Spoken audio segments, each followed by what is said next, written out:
See that shown in his Guile. He's going to be using a lot of that bazooka knee as if it were cold blue kick.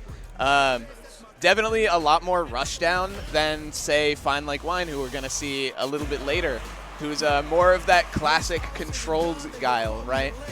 But ChrisCCH, he's, like you were saying, really, really good at just finding that sort of balance between Ed's great keep-out game and just making the opponent feel uncomfortable in pressure. And let's see how it plays out as this begins here. Yeah, we're going to go right into it. One thing I want to look out here for this matchup is DaggerG is so good at his charge timing because of being playing Remy and other charge characters in other games that he is going to be probably using a lot of drive rush into boom and also flash kick, which is kind of that unorthodox playstyle that might throw a lot of players off. But it takes a lot, I think, when you get in top 24 to like unburden minds, as we're already seeing ChrisCCH unburden DaggerG right now. Oh, he's being a pest right now. Oh my God. Already. You know, narrowly not a perfect, right?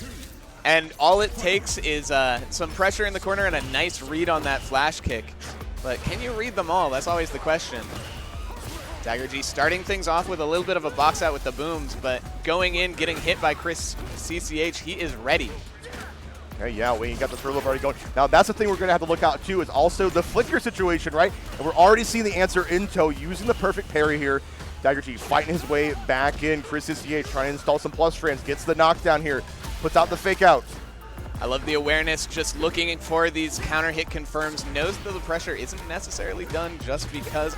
Ooh, nice little crouch light kick there, too, just to end that out. ChrisCCH taking this first game.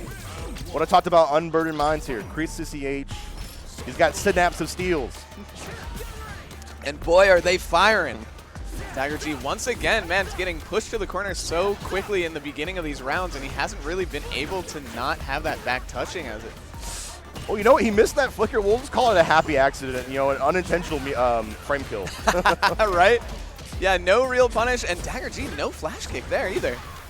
Oh, yeah.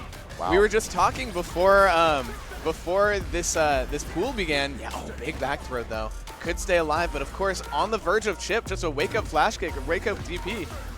Could probably end things here. Ooh, what a press coming out from ChrisCCH, too. You know, I don't hate the idea of using the blade right there from DaggerG to kind of, like, bait out the situation, but Chris really hasn't been swinging for the fences. This is the difference I've been seeing because I got to commentate his matches at Battle of BC, and, you know, I think he's learned to just not let his reversals rip a lot more, not just like in terms of his EX reversals, but also just like pressing buttons a lot more carefully here. I think that makes sense in like a matchup like Guile.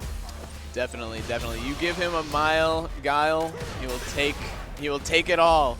But nice V reversal just to stop this from this install from really making much of a dent, as ChrisCCH ending this second game with convincing faction.